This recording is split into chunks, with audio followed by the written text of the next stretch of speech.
disertante es Francisco José Crisafulli, que es ingeniero civil de la Universidad Nacional de Cuyo, es doctor en Ingeniería Civil de la University of Canterbury en Nueva Zelanda. Es en este momento profesor de Ingeniería Estructural de la Universidad de Cuyo. Él es el director del curso de perfeccionamiento de proyectistas que organiza Alacero. El tema de hoy es consideraciones sobre el detallado de las construcciones sismoresistentes, en que el profesor Crisafulli presentará en esta charla los aspectos conceptuales y criterios reglamentarios vinculados al diseño de conexiones para estructuras de sismos resistentes de acero. Estos conceptos se ilustrarán con ejemplos típicos de conexiones soldadas y apernadas. Muchas gracias, Alberto.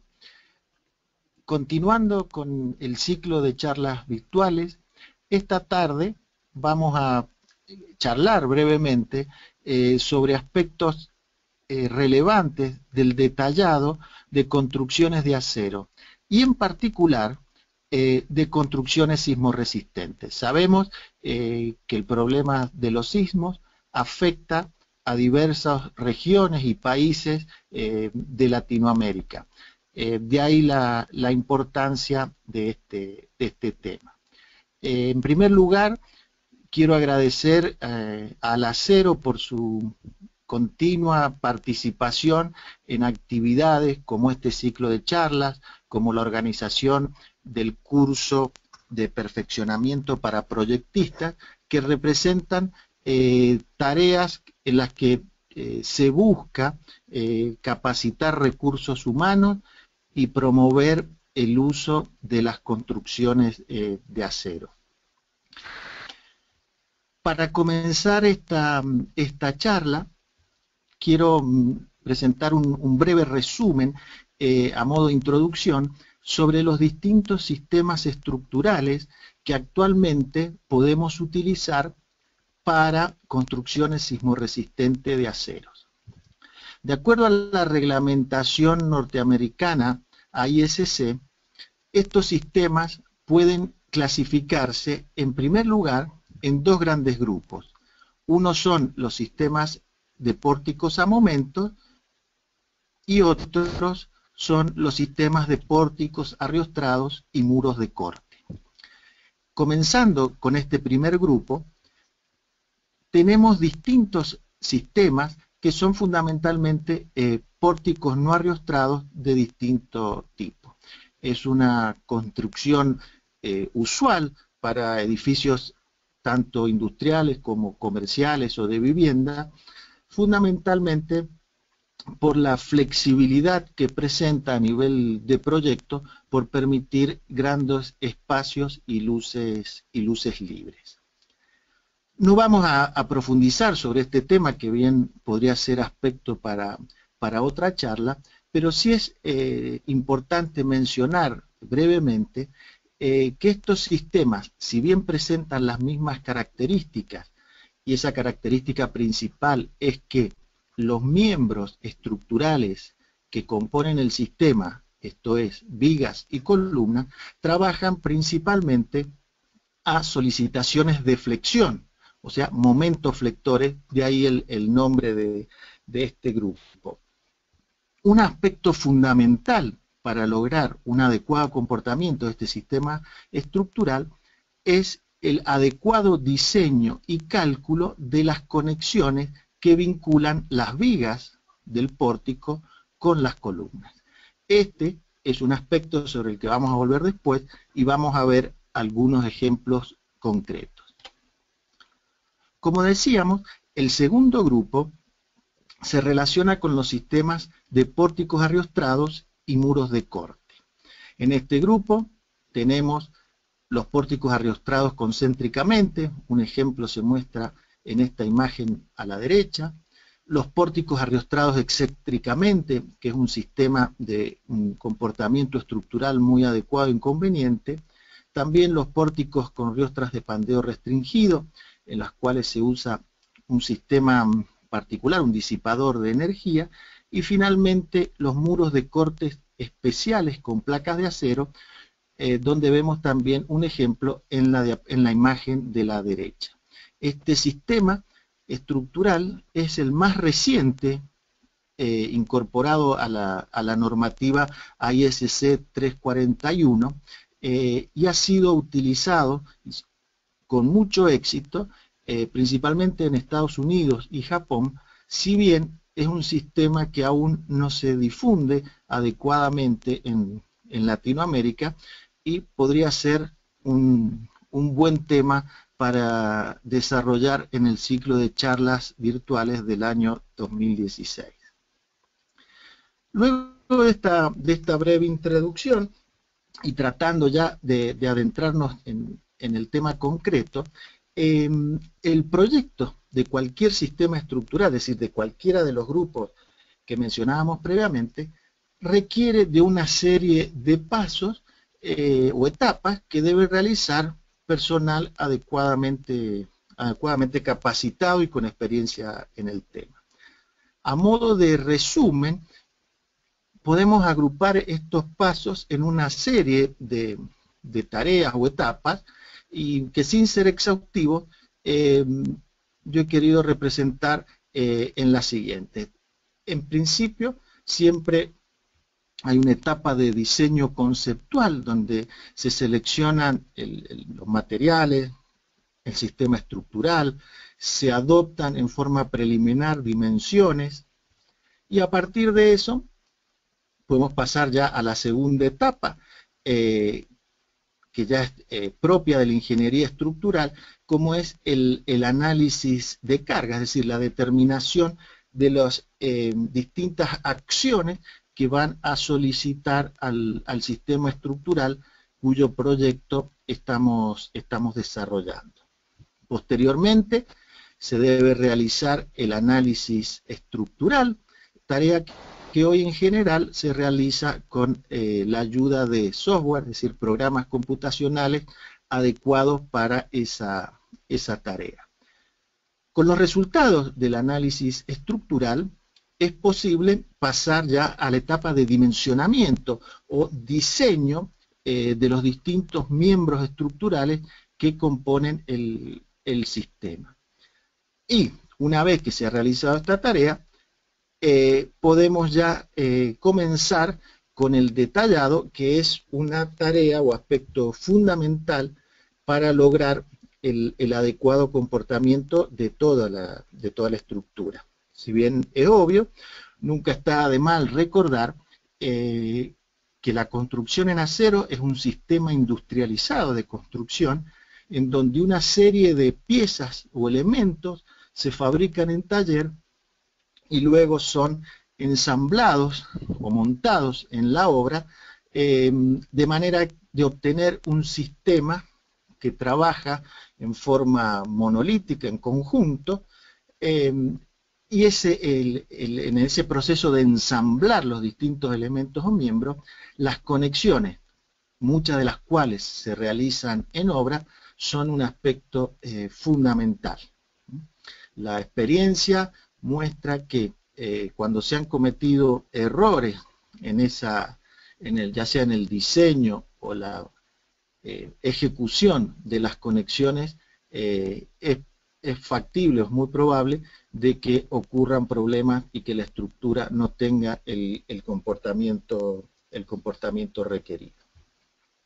Como resultado de este proceso, obtenemos la documentación técnica que incluye desde documentos a planos generales, planos de detalles, planos de montaje, planos de fabricación, es decir, toda la documentación necesaria para asegurar la adecuada fabricación, montaje y construcción de la obra que se está desarrollando. A los efectos de esta charla y del curso para perfeccionamiento de proyectistas que desde hace ya 3 años ha implementado Alacero, nos interesa fundamentalmente este aspecto, ¿no? el del detallado. Es quizás sorprendente que, siendo uno de los aspectos fundamentales en el proceso constructivo, es un tema que, por ejemplo, prácticamente no está incluido en los planes de estudio de las carreras de ingeniería civil.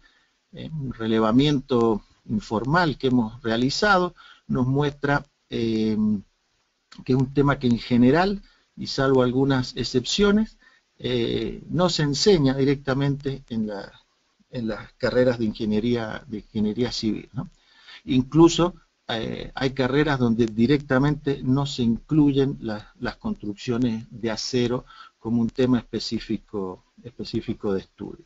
De ahí una vez más que la tarea que realiza al acero, a los efectos de capacitar técnicos, ingenieros jóvenes en estos temas, sea realmente de gran importancia y tiende a solucionar un problema concreto de la industria del acero, ¿no? Continuando entonces con el proceso de detallado, y antes de entrar un poquito más profundidad en el cálculo de conexiones,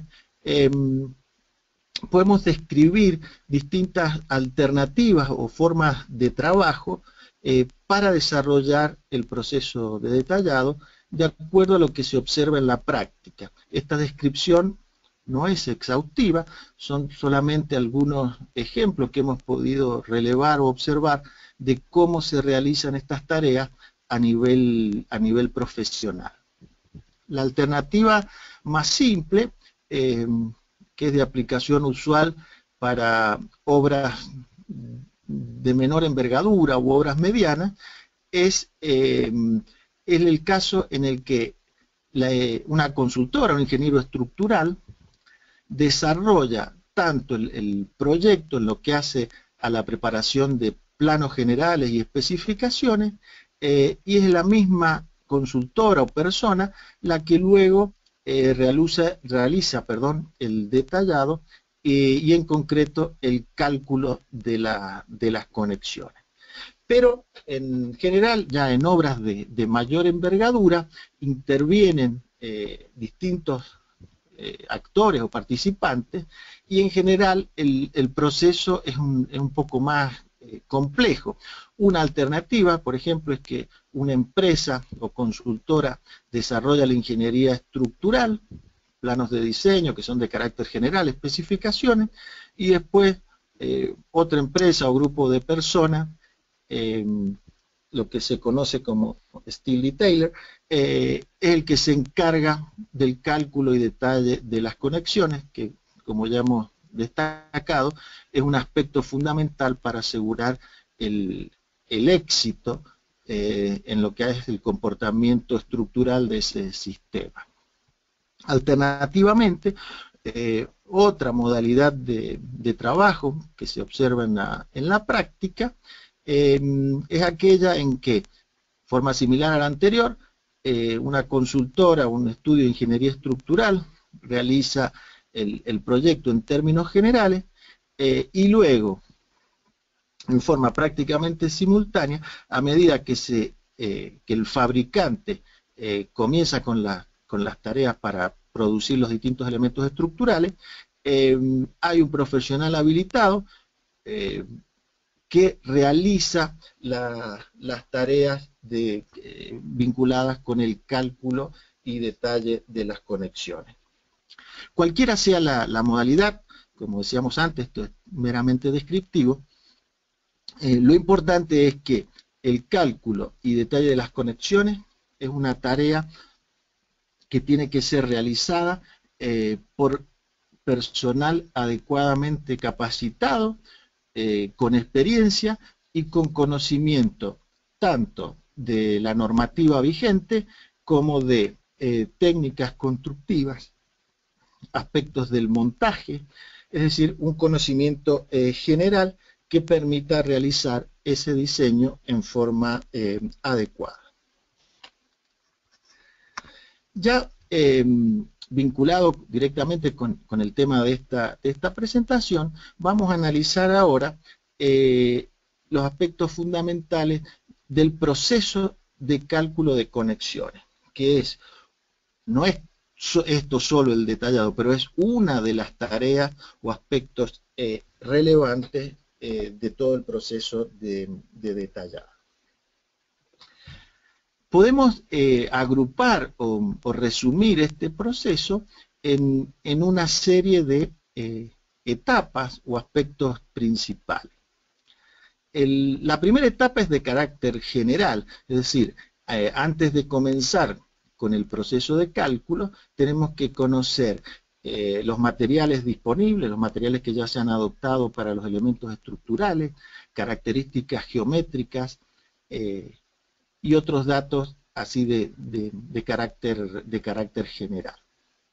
Conocida esta información, el segundo aspecto relevante tiene que ver con las solicitaciones, es decir, los esfuerzos que van a estar actuando entre los miembros que se van a conectar a través de esa conexión que se está diseñando. Sobre este aspecto vamos a volver luego porque es uno de los aspectos en los que vamos a hacer énfasis en esta presentación. La tercera parte tiene que ver ya con el diseño conceptual de la conexión, es decir, tenemos que definir cuáles son los medios de unión que vamos a utilizar. En la actualidad los medios de unión comunes son la soldadura y los pernos en sus distintos tipos, es decir, los remaches prácticamente están en desuso. Esta etapa es de carácter más bien conceptual y en esta etapa, por esas características, es de fundamental importancia la experiencia y los conocimientos que tiene el diseñador o el proyectista que está a cargo de la tarea de detallado.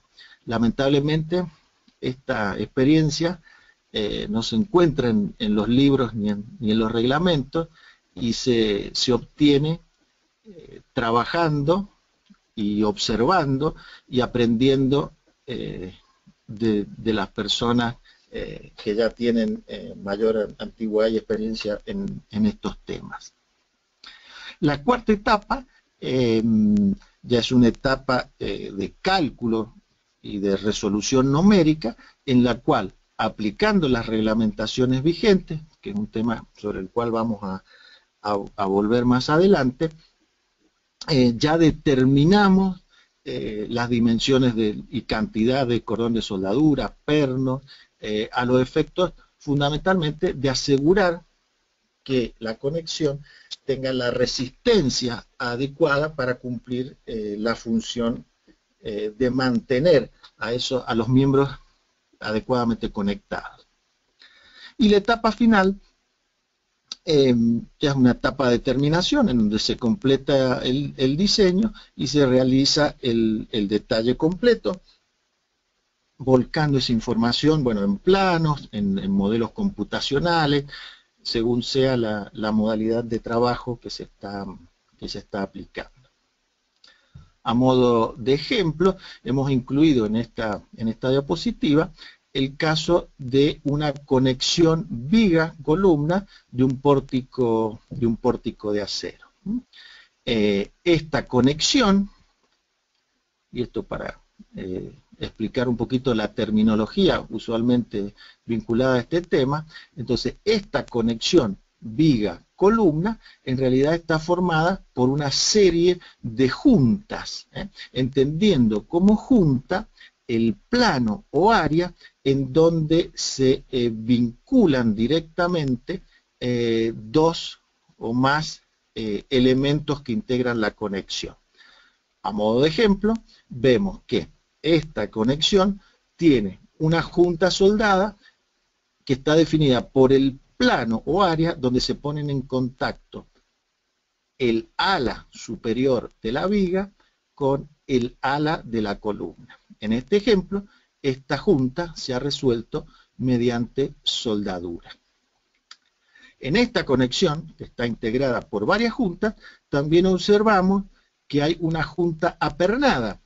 Esta junta está definida por el plano o área donde se ponen en contacto una planchuela o placa auxiliar con el alma de la viga. Y en este caso, como decíamos recién, esta junta se ha resuelto adoptando pernos como medio de unión. Bien, vamos a hacer ahora hincapié en un aspecto fundamental. Volviendo a la definición, a la diapositiva anterior, habíamos visto que tenemos hemos resumido el proceso de cálculo en distintos pasos o etapas. Quiero hacer énfasis en esta presentación, porque es un aspecto conceptual importante que a veces no se encuentra en forma explícita en los reglamentos o en la bibliografía, y que tiene que ver con la determinación de solicitaciones. Esta solicitación, a partir de la cual vamos a calcular la conexión, a nivel reglamentario se denomina resistencia requerida. Entonces, ¿cómo hacemos para determinar la resistencia requerida a los efectos del cálculo de una conexión? Es una práctica usual en cualquier tipo de construcciones, y en particular en las construcciones de acero, determinar esas solicitaciones a partir de los resultados del análisis estructural. A modo de ejemplo, en esta diapositiva he incluido los resultados obtenidos mediante un programa de análisis estructural, en donde, para el caso de un pórtico arriostrado, se muestra el diagrama de fuerzas axiales. Entonces, por ejemplo, si nosotros queremos determinar o vamos a calcular las conexiones de esta arriostra, decimos, bueno, la carga axial que debe resistir esa conexión surge de los esfuerzos que debe transmitir la arriostra, los cuales se obtienen del análisis estructural. Sin embargo, en las construcciones sismoresistentes hay algunos conceptos adicionales, dadas las particularidades de este tipo de construcciones, y es por ello que para determinar la resistencia requerida, en muchos casos se aplica una filosofía o un concepto distinto, que es lo que se denomina diseño por capacidad. La pregunta obvia que surge en este momento es, ¿qué es el diseño por capacidad? Y es lo que vamos a tratar de explicar mediante un ejemplo simple. El diseño por capacidad es una metodología que se desarrolló aproximadamente en la década de 1970 en Nueva Zelanda. Y luego se fue extendiendo su aplicación a nivel internacional a distintos tipos de estructuras. En los reglamentos norteamericanos ha adoptado desde hace ya varios años algunos aspectos o conceptos de esta metodología de diseño.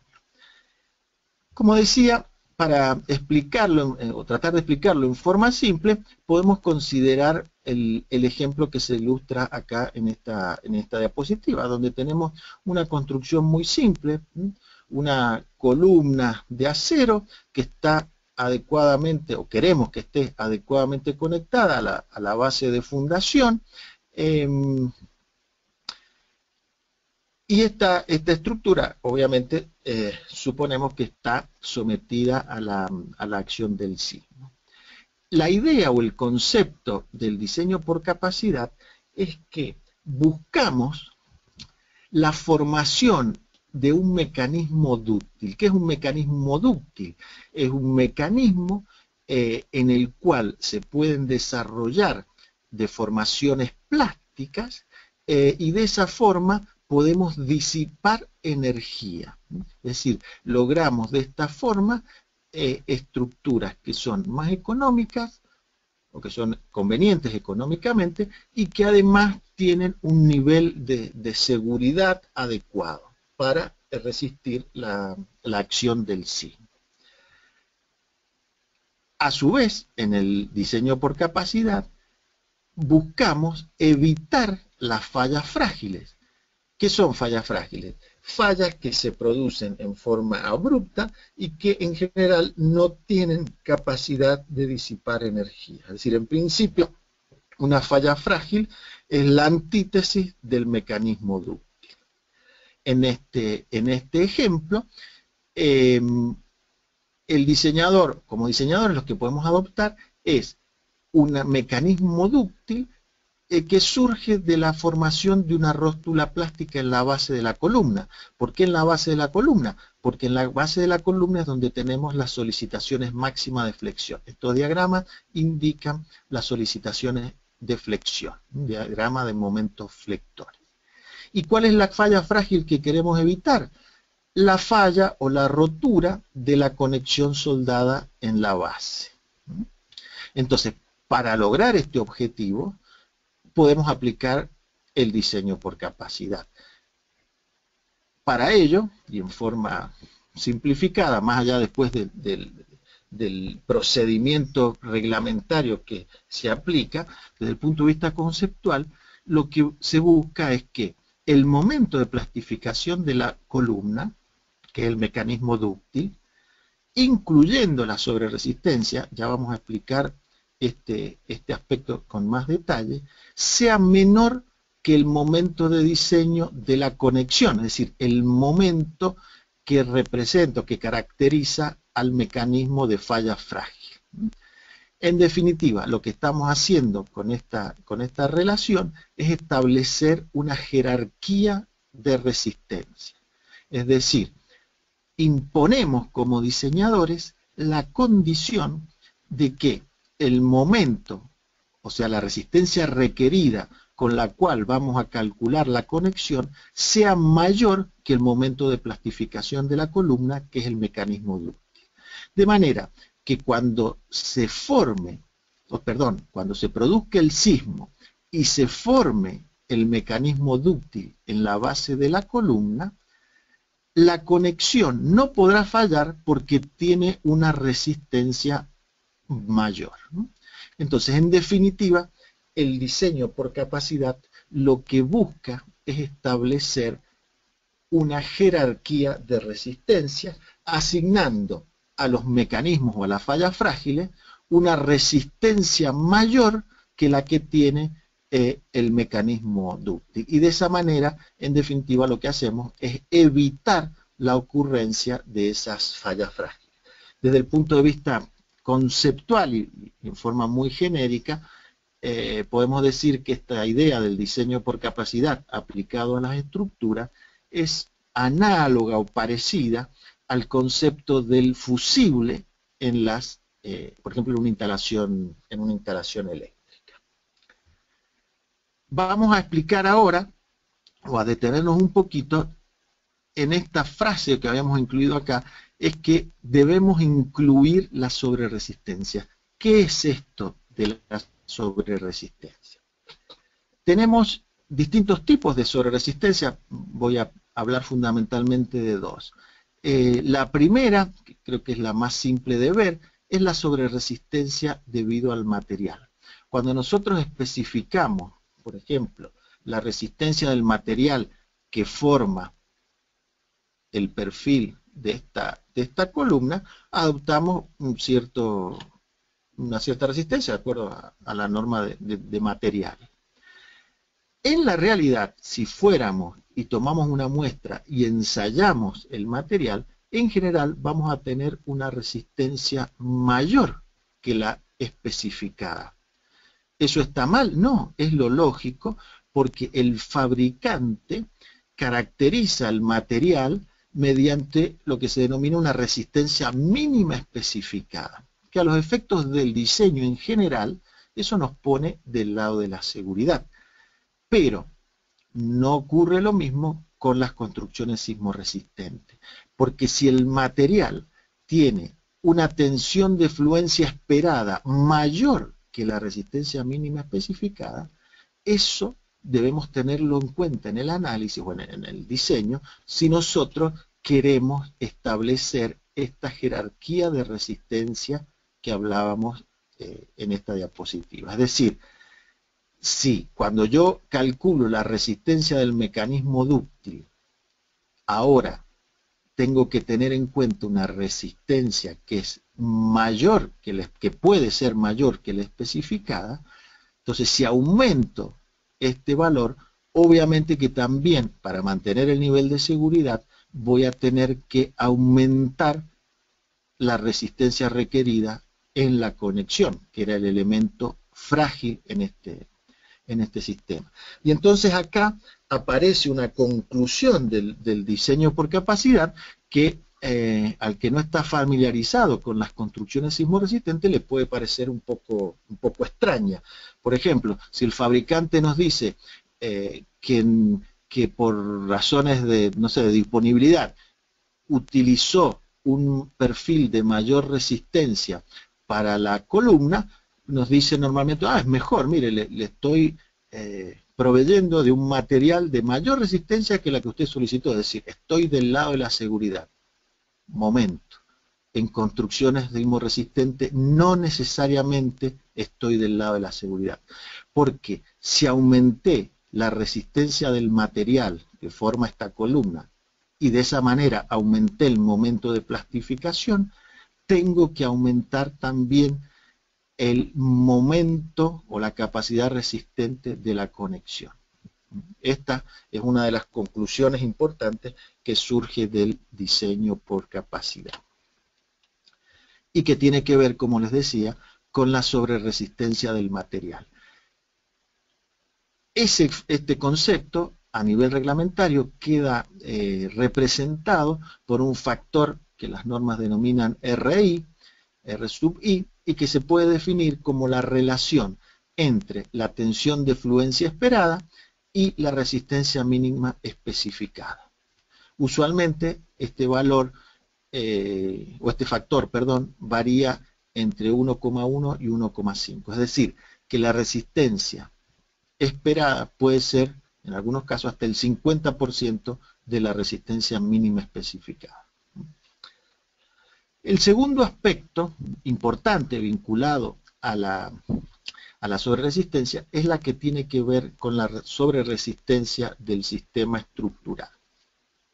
Este gráfico es bastante más complejo que el anterior y, bueno, la explicación completa escapa un poco a los alcances de esta charla, pero en forma resumida lo que podemos decir es lo siguiente. Los reglamentos para construcciones sismoresistentes, en general, de cualquier material, definen siempre un valor que es la resistencia considerando respuesta elástica de toda la estructura. A los efectos de poder realizar el diseño en forma económicamente posible, ese valor de respuesta elástica se reduce, se disminuye varias veces a través de un factor de respuesta estructural R, cuyo valor está tabulado y definido en los reglamentos de diseño sísmico. Es decir, que pasamos de la resistencia requerida a nivel de respuesta elástica a un valor de diseño que es varias veces menor. Eso es lo que se aplica para las construcciones usuales y es lo que permite que esas construcciones sean factibles de construir. Caso contrario, serían construcciones muy costosas. Nosotros entonces diseñamos con este nivel de resistencia requerida o corte basal para la construcción completa, pero luego, si nosotros hiciéramos o determináramos, ya sea analíticamente o experimentalmente, la resistencia real de esa estructura que hemos diseñado con este nivel de resistencia, veríamos que la respuesta real de la estructura tiene un nivel de resistencia mayor. No es que nos equivocamos, eso está contemplado en los reglamentos, es decir, la resistencia real, debido a la sobreresistencia, va a ser mayor que la resistencia de diseño de la cual partimos. A esa diferencia, es decir, a cuánto mayor es la respuesta real en términos de resistencia con respecto a la resistencia de diseño, es lo que se denomina sobreresistencia estructural de todo el sistema. Este valor también está tabulado en los reglamentos modernos vinculados al diseño de estructura sísmica, en particular a la normativa norteamericana ASC 7. Es decir, que para no extendernos demasiado en este concepto, los reglamentos de diseño sísmico definen tanto el factor RI como la sobreresistencia estructural omega 0. Entonces ahora vamos a volver a destacar dos aspectos del resumen de pasos del proceso de cálculo de conexiones. Habíamos visto que en general lo podíamos resumir en 5 etapas. Me quiero referir ahora en particular a estas dos, lo que tiene que ver con la determinación de la resistencia requerida, es decir, las solicitaciones en los miembros a conectar, y por otro lado, el cálculo de la conexión de acuerdo a la reglamentación vigente. Entonces, de acuerdo al diseño por capacidad que vamos a aplicar para determinar la resistencia requerida, los reglamentos en general definen, o el reglamento ISC define en general dos aspectos.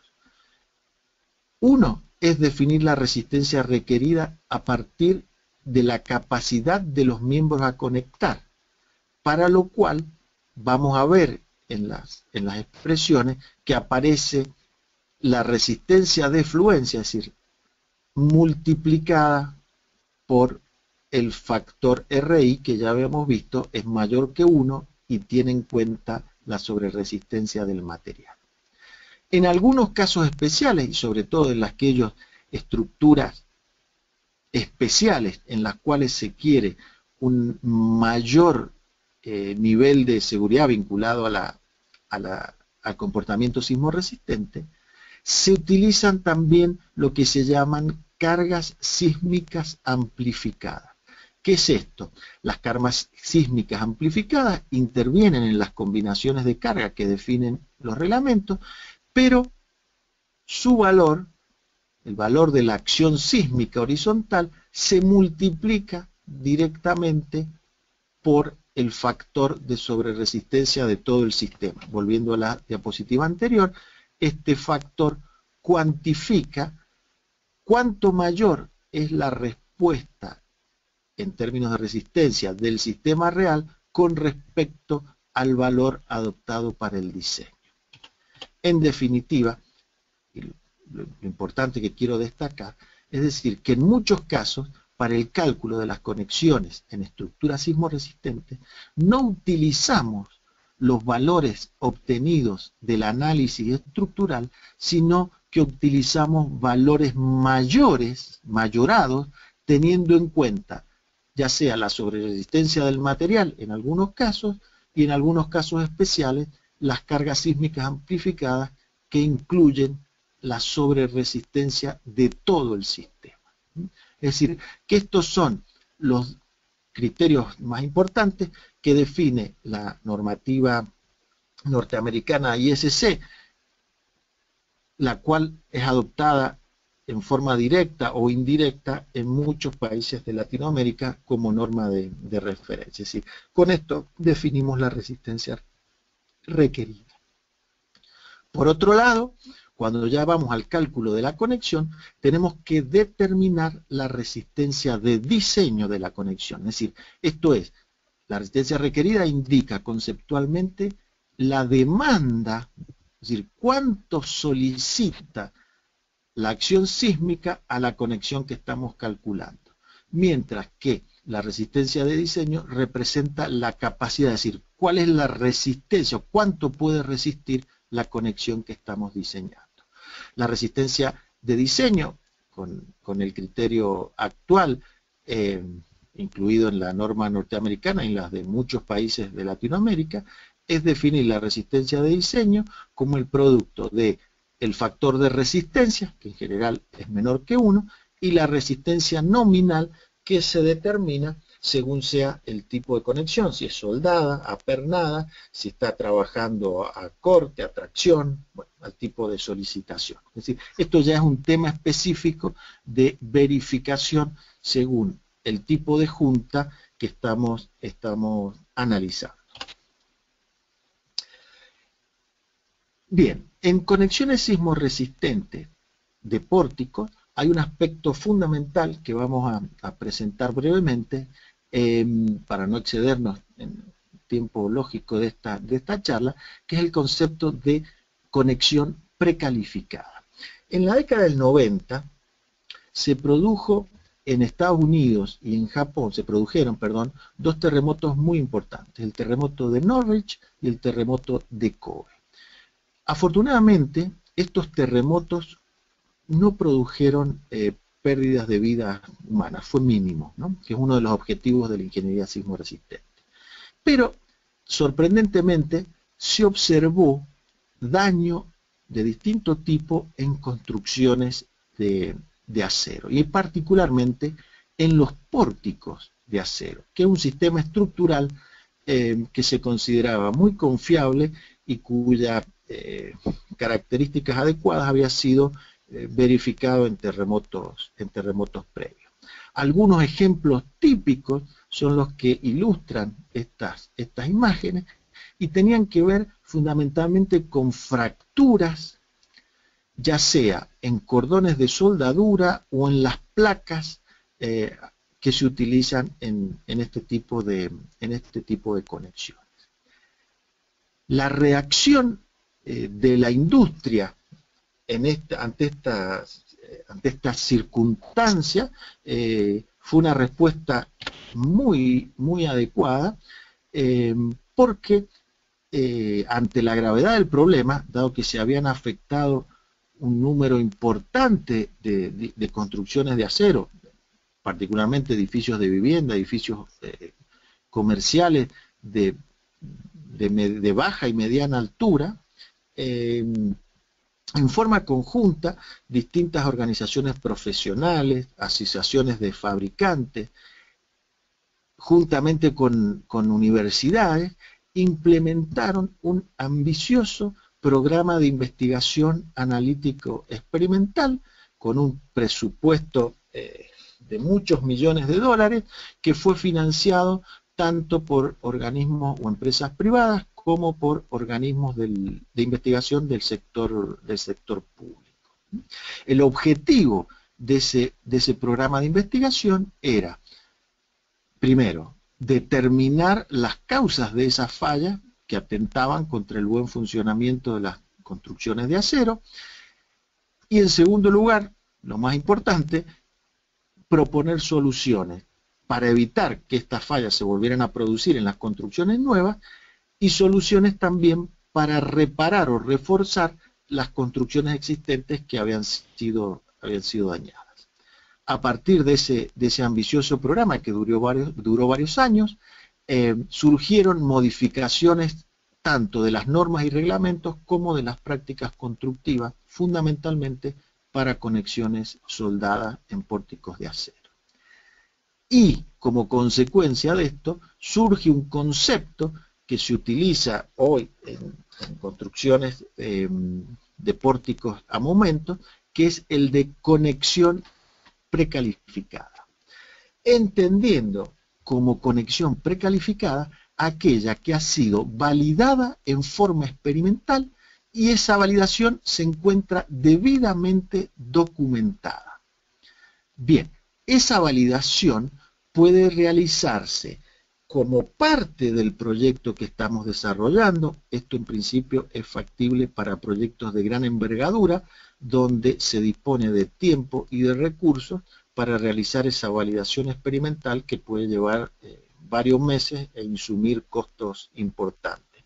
Pero también, y esto es lo más importante, se pueden utilizar conexiones precalificadas en ensayos previos que están disponibles en forma pública, en la bibliografía o en los reglamentos. El proceso de precalificación, implica que existe suficiente información experimental y analítica, que se disponen de modelos racionales para determinar la resistencia asociada a los distintos tipos de falla, y que se puede determinar estadísticamente la confiabilidad de la conexión. Entonces, como decíamos recién, afortunadamente, no es que cada vez que vamos a realizar el cálculo de una determinada construcción en acero, nosotros como diseñadores o como personal que participa en el detallado va a tener que realizar el proceso de precalificación, sino que en general utilizamos conexiones precalificadas que ya están disponibles, es decir, cuya información es pública, ¿no? Hay distintos documentos, enseguida lo vamos a repasar en forma breve. Yendo al concepto y para mostrar algunos ejemplos, la idea que surgió de este programa de investigación se pueden resumir en dos aspectos principales. Uno de esos aspectos es tratar de reubicar la rótula plástica en las vigas de los pórticos de acero, tratando de alejarla de la cara de las columnas, que es donde se materializa la conexión viga-columna. Entonces, esta es una idea, tratar de alejarlo. Y el segundo aspecto fundamental se relaciona con el diseño por capacidad que habíamos mencionado previamente, y es el siguiente: se busca incrementar la relación entre la capacidad flexional de la conexión, que es la posible falla frágil que queremos evitar, y el momento de plastificación de la viga, que es el mecanismo dúctil. Es decir, este es el concepto que habíamos mencionado previamente. Es decir, se establece una jerarquía de resistencia. Para establecer esa jerarquía, en general, se han aplicado dos criterios. Uno es reducir el momento de plastificación de la viga para que éste sea mayor, y el segundo criterio, que en términos relativos es lo mismo, es reforzar la conexión para lograr que su resistencia sea mayor que la de la rótula plástica. A modo de ejemplo, presentamos dos soluciones de lo que serían conexiones reforzadas.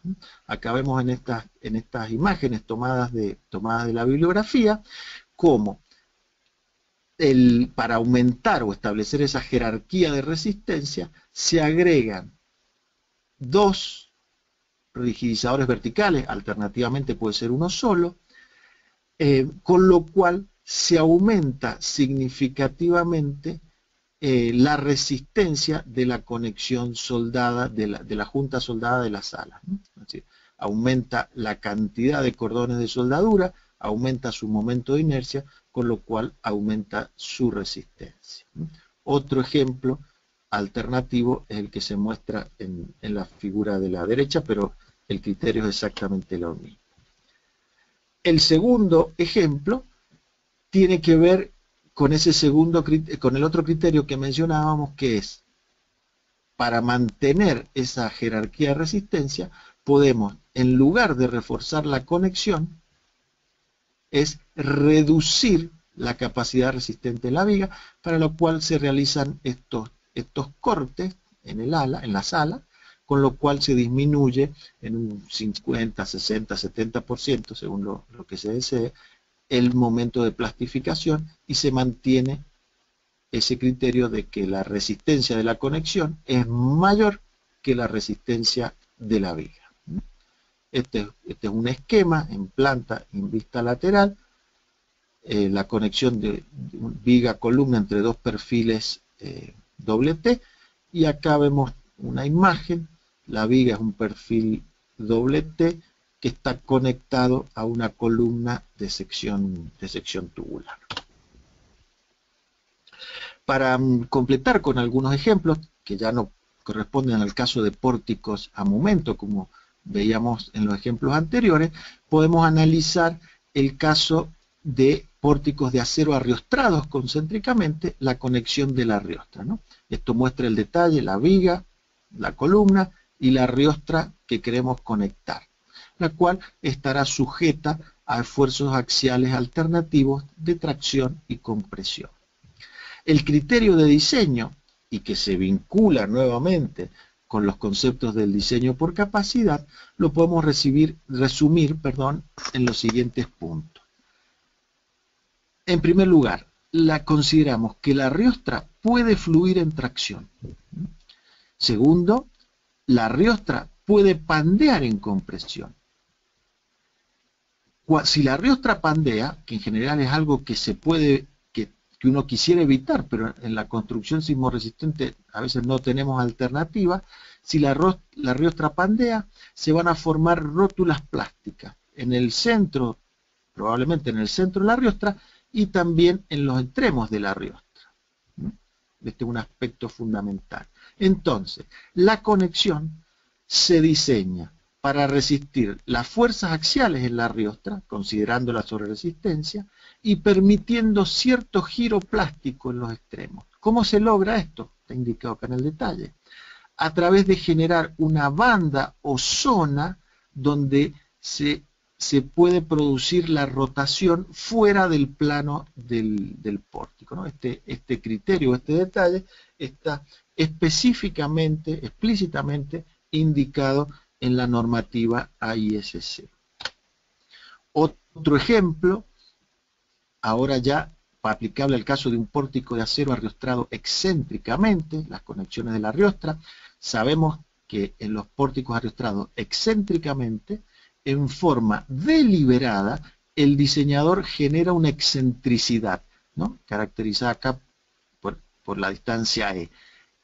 Esa zona donde se genera la excentricidad es lo que se denomina enlace, y en esta zona se asume que el acero puede fluir por los esfuerzos de corte o flexión que se producen en esta zona. Es decir, en este caso, el mecanismo dúctil que se asume es la fluencia en el enlace.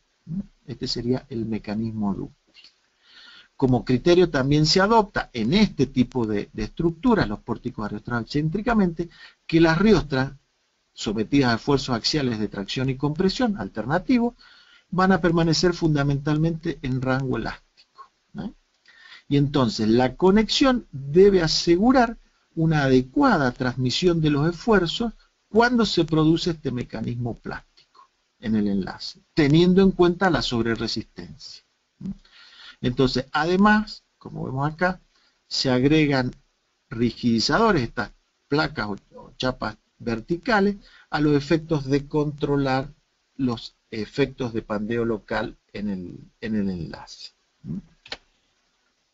Bien, y finalmente, para terminar y agradeciendo la paciencia de haber participado de esta presentación, es importante una rápida mirada a la normativa que tomamos como referencia y que en general es adoptada en muchos de los países de Latinoamérica.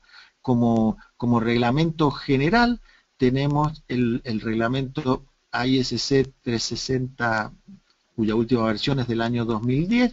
Este reglamento se puede descargar en forma gratuita de la página web de esta organización, y acá también destaco el aporte realizado por Alacero, que dispone de una traducción al español de la norma norteamericana y que también se puede descargar en forma gratuita de esta página web. En forma complementaria, para conexiones soldadas, es de aplicación la reglamentación que edita AWS, que es American Welding Society. En particular, para conexiones de estructuras sismoresistentes, tenemos dos documentos de referencia importantes, que son el reglamento AISC 341, cuya última versión es de 2010, perdón, es este reglamento, que es un reglamento general para estructuras sismoresistentes, y específicamente para conexiones de pórticos a momentos tenemos la recomendación AISC 358. Y para el caso particular de conexiones soldadas hay un suplemento que tiene que ver con conexiones para estructuras sismo resistentes. Y finalmente tenemos las recomendaciones de FEMA, que son documentos también de consulta importantes. Estos dos a los cuales hacemos referencia acá, que es el documento FEMA 352 y 350, son específicos para pórticos de acero, es decir, pórticos a momento. Bien, con esto llegamos al fin de la presentación y agradezco desde ya la atención y el interés de participar de este ciclo de conferencias. No sé, Alberto. Francisco, muchísimas gracias. Ha estado realmente interesante, todos hemos aprendido mucho porque el lenguaje creo que ha sido muy simple para una audiencia muy amplia y claramente los conceptos se han entendido muy bien. Si alguien tiene que realizar alguna pregunta, nos la hace, creo que hay una pregunta, ahora que se la vamos a hacer llegar. Quiero solamente, mientras la gente va haciendo preguntas, que en este momento hay 74 personas asistiendo a la conferencia y puede ser que algún país no lo haya registrado, pero hay gente de Argentina, de Colombia, de Chile, de Ecuador, de Guatemala, de México, de Perú y de Venezuela. Es decir, que tenemos 74 personas que asisten a esta conferencia. Y ahora le hago una pregunta, Francisco. No encuentro quién es el que pregunta, pero la pregunta es así. En la referencia que realizó al diseño por capacidad, es decir, en la referencia que realizó al diseño por capacidad, comentó sobre diseñar la conexión de la columna por capacidad. ¿No es cierto? Repito, en la referencia que realizó al diseño por capacidad, comentó sobre diseñar la conexión de la columna por capacidad. Y parece como que pregunta, ¿se refería a realizar un diseño por capacidad de la conexión columna-plancha-base o al diseño de los pernos de anclaje? ¿Vuelvo a repetir? No. No, está claro. La pregunta es de David Esteban Cantor Castaño, ¿ok? David Castaño es creo que de uno de los alumnos, ¿no? Porque del curso de proyectistas, porque es de la firma Stahl de Colombia, ¿ok? Bueno, muchas gracias. Es interesante la pregunta. En general, he vuelto a poner la diapositiva, me refería a toda la conexión, es decir, tanto a la placa de base como a los anclajes de conexión que vinculan la placa con la base de fundación. Es decir, en general, todos esos mecanismos de falla son mecanismos frágiles. Yo en la presentación, por una cuestión de tiempo, no entré en detalle y hablé de la conexión en general. Pero la conexión de la columna tiene distintos componentes o juntas, como decíamos recién. Una será, incluso el detalle acá está hecho en forma esquemática, no es un detalle preciso, pero por ejemplo, tendremos una junta soldada, podría ser, que vincula la columna a una placa de acero. Esa junta queremos que tenga una resistencia mayor que el momento de plastificación, porque si falla esa junta es una falla frágil. Después, la placa de conexión, la placa de acero, va a ir o se va a conectar o vincular a la base de fundación. Hay distintos sistemas, hay distintas posibilidades, pero la más usual es mediante unas barras roscadas que estarán embebidas en el hormigón. Ahí hay que analizar, hay distintas posibilidades o modos de falla.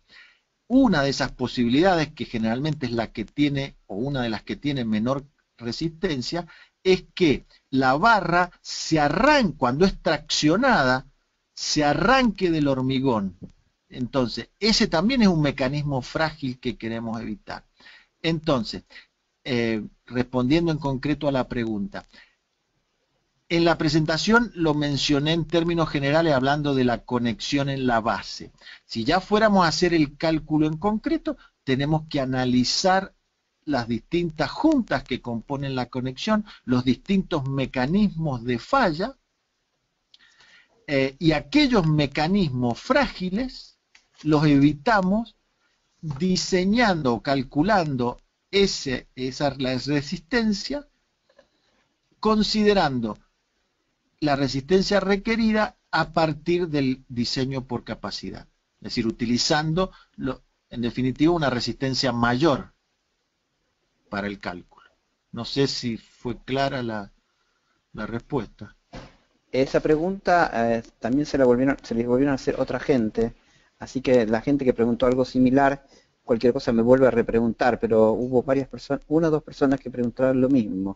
Antes de entrar a otra pregunta, le manda... Alberto, perdón, sí, que me estoy dando cuenta ahora, no lo había mencionado en adelante. En la presentación, voy a hacer un cambio, pero...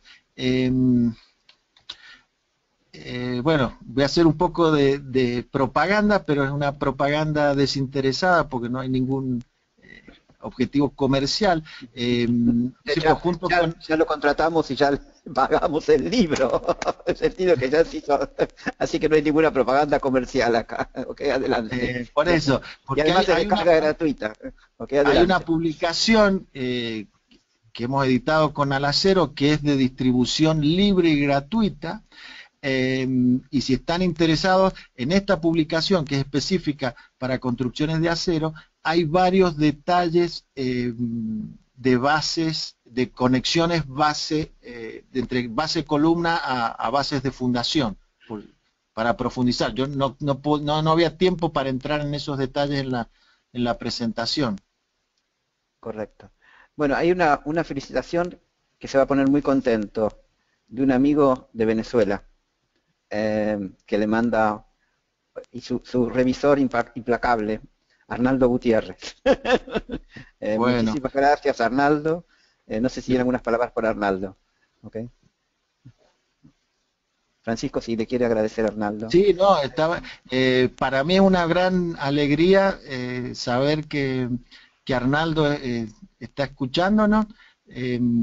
Supe que tuvo algún problemita de salud y bueno, espero y me imagino que ya está bien si está participando.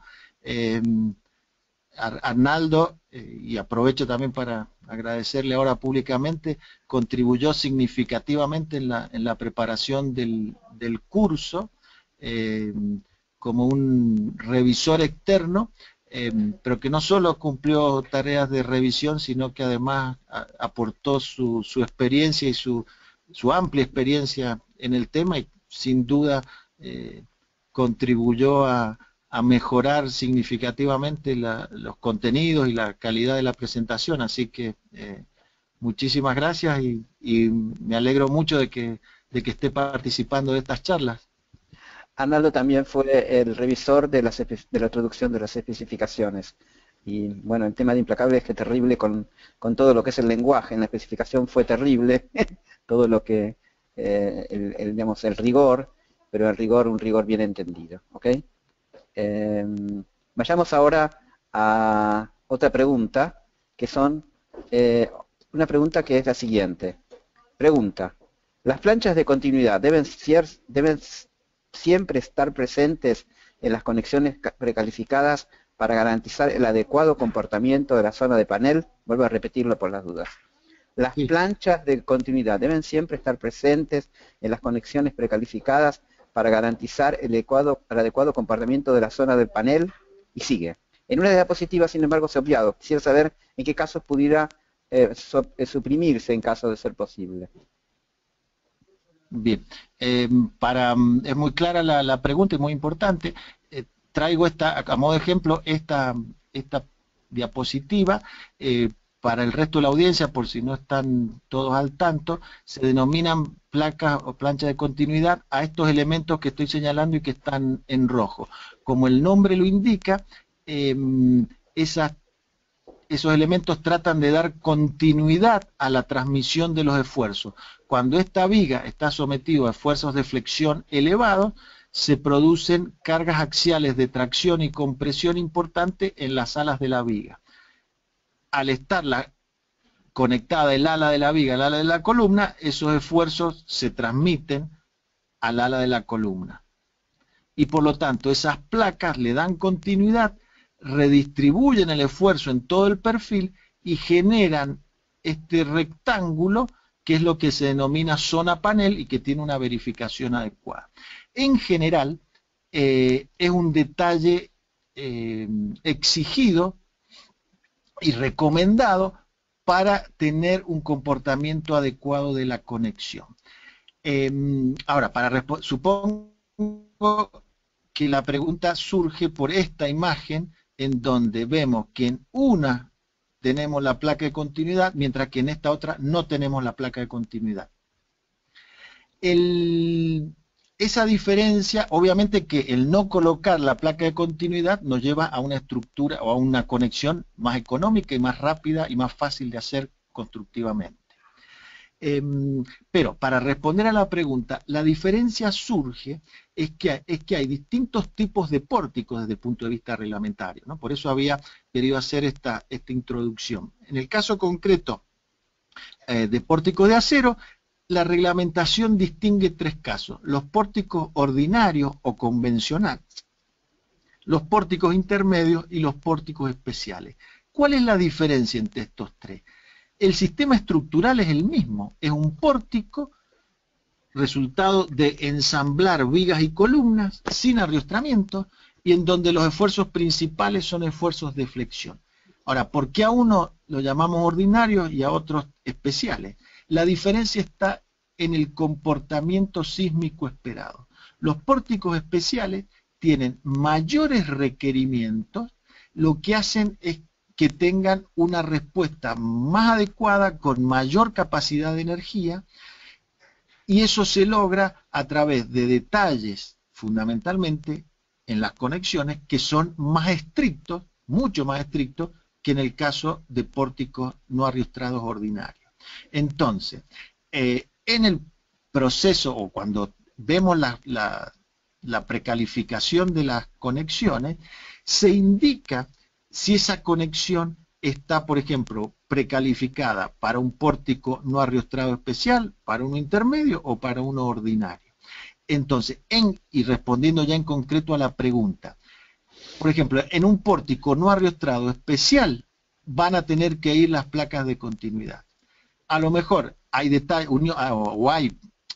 si lo que vamos a hacer es un pórtico ordinario, en ese caso el nivel de exigencia es menor y ahí es factible reducir los requerimientos, y entonces hay uniones precalificadas para este caso que pueden no llevar las placas de continuidad. Muchísimas gracias. Esa pregunta la hizo Sigfrido Lojes, de Venezuela, del Instituto de Desarrollo Experimental de la Construcción.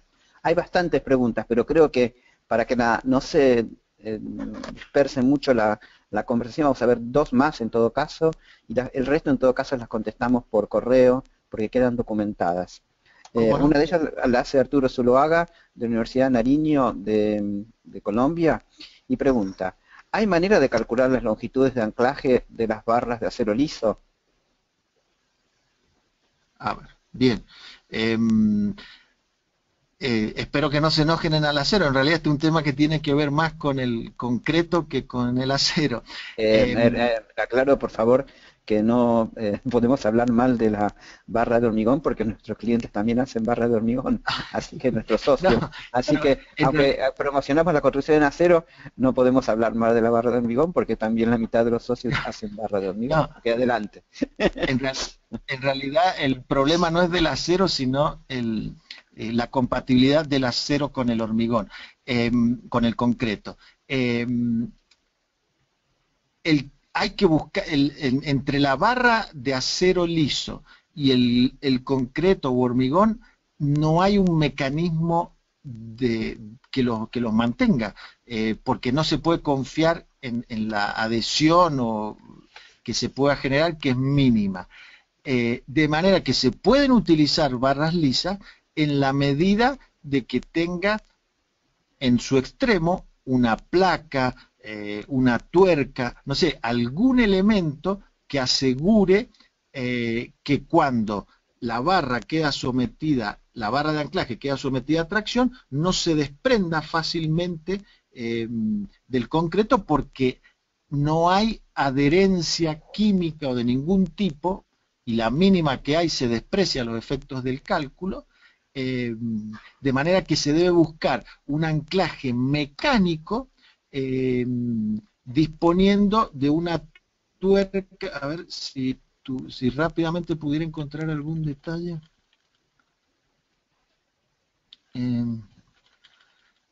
Pero, por ejemplo, estas imágenes o estos ejemplos están tomados de la publicación que hacíamos referencia recién, y entonces vemos, estas barras pueden ser lisas, pero la resistencia al arrancamiento la da, es de tipo mecánica, y la da esa tuerca. Es decir, cuando la barra se quiere deslizar, esa tuerca lo impide. Esa capacidad se puede mejorar, por ejemplo, colocando acá una planchuela para aumentar el área, o colocando una barra atravesada. Es decir, hay distintas alternativas, pero en definitiva, la resistencia al arrancamiento va a ser de tipo mecánico y dada por un elemento adicional que se vincula solidariamente a la barra de acero lisa, una tuerca, una planchuela, un perfil, una barra soldada, lo que sea. No sé si fue clara la respuesta. Bueno, las preguntas se están acercando al infinito. Es decir, que va a haber que contar algunas porque si no se va a desperdigar mucho la charla. La gente de Varela, Edward Varela, que es de Pacific Rim Energy de Venezuela, dice, usted comentó sobre el factor de amplificación omega a ser usado en casos especiales. ¿Puede comentar un poco sobre cuáles serían estos casos especiales? Sí, en realidad voy a volver. El reglamento AISC 341, que es específico para construcciones sismorresistentes, indica, por ejemplo, algún caso, si no recuerdo mal, son varios, pero uno de los casos es, por ejemplo, en bases de columnas de pórticos especiales. Indica así literalmente, que se deben considerar los estados de cargas sísmicas amplificadas. En inglés lo ponen Amplify Seismic Load. Es decir, que el reglamento lo indica. No son muchos, pero sí son varios. Uno que recuerdo ahora es, como les digo, el caso de base, o sea, la conexión de base de columnas en pórticos a momentos especiales. Bueno, y hacemos la última y las otras las vamos a mandar contestar una por una. Hay muchas de placa base, que yo creo que de placa base se habló bastante. Hay una pregunta que, bueno, capaz que uno no tiene el detalle de todas las conexiones precalificadas, pero Alex Noroña, que es de Estructurar de Ecuador, de Quito, pregunta, bueno, manda saludos y dice, para la conexión de columna tubular y perfiles tipo EWT, ¿existen ya conexiones precalificadas? Sí, hay algunas, bueno, no preparé la lista completa. Hay algunas, lo que pasa es que algunas de esas son sistemas patentados, ¿no? Claro. Le aconsejo que como referencia puede consultar esta recomendación AISC 358, la última versión del 2010, es un documento de descarga gratuita en la página de AISC, que está indicada acá. Correcto. Y hay una persona que puede consultar, adelante. Perdón, no, para completar, los documentos FEMA, que también son de descarga gratuita en esta página web. Francisco, le hacemos la última pregunta. Pregunta no? David Esteban Cantor si existen conexiones precalificadas por el eje débil. Sí, es más difícil, pero hay también algunos casos, y otra vez, ¿no? A veces con sistemas patentados. Bueno. Y nuevamente hay algo, o se puede consultar algo en estas dos mismas referencias que mencionaba previamente. Bueno, Francisco, yo creo que las presentaciones, digamos, la presentación fue en clara, hubo por lo menos 10, 15, 10 o 12 preguntas que hemos contestado. Les pido disculpas si alguna de las preguntas no le estamos contestando, pero yo quería comentar algunas cosas. Primero, que el documento de la presentación lo pueden bajar en la misma planilla que ustedes tienen, o la misma panel que tienen a la derecha, dice documentos. Ustedes pueden bajar el documento que se presentó hoy. Eso para la gente que quiere saber, tener el documento. Es la forma más práctica.